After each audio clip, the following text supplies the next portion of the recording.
are in Black History Month. This time we're talking about Black authenticity and what it means to be really Black. Not just a little Black, but like a lot Black, consistently over time. And to answer that question, I asked a Black person. Dax-Devlon Ross, the author of quite a number of books, including Beat of a Different Drum, which I can't front, it changed my life. I read the book and I was like, I have got to talk to this brother. You go to law school, but then you decide you don't want to practice law. Yeah, we want to talk about Black authenticity today.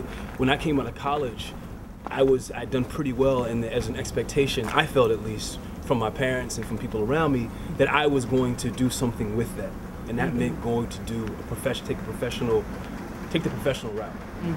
It may have been in the past that I didn't have but one opportunity to make money, or one way that I could make money. But the reality is that you and I, and many of other folks out here, we can make money doing a lot of different things. Our generation in the 70s and 80s, where we actually were given access, some of us were given access to different roads, right? You're like, oh, there's this thing called acting, there's this thing called writing, there's this thing called music. Right. And we're told we can do anything. Yeah. So now it's like, okay, you said I could do anything, let's go. What's up? We're told you could do anything. Right. There's a lot, that's a dangerous, I think there's truth to that, obviously. I think there's a lot of truth to it. It can be very disappointing when you think that, oh, I can do anything, and you get out in the world, and the world doesn't think you can do everything. Right. Because there's a difference between what I believe I can do and what other folks should believe. You have to convince everybody that, yeah, this person. And the thing is, I find that in trying to convince other people, you inherently have to convince yourself in order to pull it off. Oh yeah. Because you can never make the case fully enough until you believe that yourself. Otherwise, I feel like what a lot of us are trying to figure out is how to now turn that into action. So if I believe it, then what does it look like? Absolutely. I'll tell you what it looks like. It looks like really sacrificing and spending time on your craft in your way. You might have to just go all in. Like no day job, just like, I'm hitting it, grinding. I'm gonna have some coffee cake for breakfast. The little 25-cent numbers, you know what I'm talking about? It's eating popcorn for lunch, trying to talk about it's like I went to the movies. It's the movie of your life, and it's not very pretty. Coffee cake and popcorn. Sometimes you gotta make those kinds of sacrifices and go in for what you want to be really good at your thing. Now I'll tell you, brother, who spent a little more time, 21 years to be exact, honing his craft. Only he wasn't eating coffee cake and popcorn. He was making pizza. We're in Malcolm X Pizza on Malcolm X Boulevard. Here with the owner, Butch. When I first moved to this neighborhood, this was one of the first places I was told to go. This is one of the first brothers I met who welcomed me to the neighborhood. If you ever need a slice, this is the place to be. So Butch, it's great to be here. Fantastic to see you. So this pizzeria has been here for over 20 years. 21 years. I know what Bed-Stuy was like 20 years ago. What makes you think, let me open up a pizzeria here? How many Black people you know that do pizza? I'm saying. So that was the whole concept. Get out the box, the soul food box, the liquor store box. Right. You know, the regular deli box. Right. So a Black man making pizza? Wow. I'm gonna tell you the truth, this is some good pizza. You want pizza? This is the pizza place to go to. And it's whole wheat. Yes, good and good for you. You hone in and decide to really focus on something to be really good at it. And that brother is good at making pizza. That's real Blackness, when you can be right up in the Italian situation. I like that, what he was talking about, because when I was thinking about the people I wanted to interview for for Beat of a Different Drum, the original title for the book actually was Outside the Box. It was generated, and that came from the idea that I wanted to find folks who were doing things that were not traditional, conventional, things that you had not seen before, and I wanted to ask them why and how. The brother that you were talking about in Paris, in your book, you'd gone to interview him, and there was just a whole scene of expats. Yeah, I knew that there were folks over there that were living a life that was, for them, an authentic Black experience. Right. But one of the things that fascinated me was that they got together and talked about America. It wasn't as if they got together and necessarily talked about life in Paris. They got together and talked about what was happening back home, and that was home for them.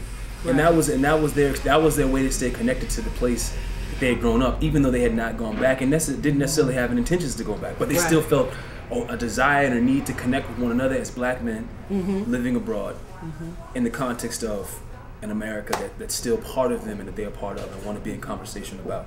They said, I'm gonna be Black here, I'm gonna be Black there, I'm gonna be Black everywhere. I decided that truly being Black You gotta be global. I went to Belize, I showed up black. I went to Paris, I was black there too. Went to London, being black. But when I did go to Belize, it was a bit of a situation because they thought I was from there, and I asked for some hot sauce. And you know when people bring hot sauce out in a dish? I wasn't ready. Y'all might have been ready. I was not ready. I was black, but I was definitely American because I couldn't hang. I couldn't even front. But I appreciated the fact that they saw that possibility in me. And someday, I'm going to be that black. I'm going to be Belizean hot sauce black. Super black. You had dreadlocks, didn't you? Yes, I did. Okay. Now, obviously you don't now. You cut off your locks. Now, everybody knows that dreadlocks provide you extra black points. So I need to know what possessed you. So you just it's like you just gave away money. Yeah. So how? I still got them at home. You have them at home? I can sew them back in. Okay. I actually had a dream that I sewed them back in. That you sewed your locks back in? And I had a dream that I created a locks wig. And that I would decide to wear it sometimes and sometimes not wear it, and not come to work with it. And it was a whole wild thing. To me, the locks were very, very important. They came out of my trip to South Africa, a trip that I took to South Africa when I was in law school. And I remember coming back and just not wanting to cut my hair. And then not wanting to cut my hair grew into locks. It wasn't necessarily automatic. And then it became a narrative around identity. And it became a narrative around, commitment. At a certain point, though, it began to take on an identity that wasn't necessarily the identity that I was at that point at a later time. They started to put me into a box. I would be at book fairs with my books, and my books are about a whole range of things, and people would assume that I'm talking about black consciousness or, the back to Africa. And I'm like, there's nothing wrong with that because I've written about that, but I don't want you to assume automatically because of how I appear that this is, and to me, it was so important that the message gets shared and that I felt as though they have served a purpose in my life at this point. And I'm ready to move to the next stage. So what I hear you saying is you were moving away from blackness to something else because they were weighing you down. They were tying you back. No. It was, honestly, I tell you, the short answer to the question was that when Obama won, I felt as though it was a new moment, and I wanted to show up in that new moment in a new way myself. And that's the real short of it. I was like, wow, that's something. I still remember what it meant to me and how important it was. That moment in that time, because I had them for 9 years. My question to you: how long you had yours now? Since '96. All right, you've had them even longer than I had mine. 14 years, yeah. All right. Has it ever crossed your mind to cut them? Oh, any day now. I want to go swimming. I miss swimming, but now I want to play Whoopi Goldberg and her life story. So now I can't cut them until Whoopi calls. Whoopi, girl, I need to cut these locks. Call me. Some people wrote in and said that they wanted to know more about how the shows are going. The shows are going really great. A lot of fun stuff coming up for you this month, but I'll tell you about all that later. Well, I'll tell you about it now. So, next Friday, on March 5th, I'll be hosting Subterranean at Union Square. Red Summer's gonna be on the bill, Carolyn Castiglia. My mama's coming, but I'm just saying, if this would be the one you would want to come to. If there was anyone, the following week, I put on my academic hat. Hey, we're gonna ease on into Women's History Month, and I go to University of Pennsylvania. That's Ivy League. I don't have a degree from an Ivy League university, and I'm not real bitter about that, whatever, you know what I'm saying? Anyway, now I'm coming, you paying me, what? In New York for the Center for Lesbian and Gay Studies, CLAGS. Why do we always have such tired acronyms like CLAGS and clubs like Chances and Luckies, and we need some linguists. But anyway, I'll be at CLAGS. Both of those I'm doing panels. It'll be nice to sort of blend the worlds. A bunch of other stuff coming up. Check the website, all that stuff. It'll be great. Now, there's a whole bunch of other people had to say about the other episodes. Most recently, the one on Black Love. Thanks to all the fantastic comments about Black Love.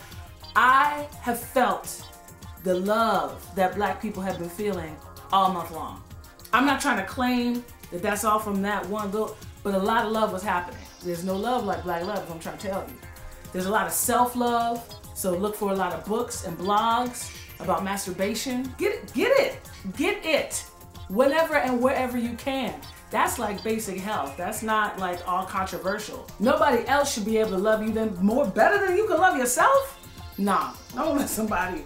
Then you're like, oh, what I'ma do? They left me, because then you ain't got to love yourself. You don't even know how. I'm gonna need you to love yourself the best, and then each one teach one.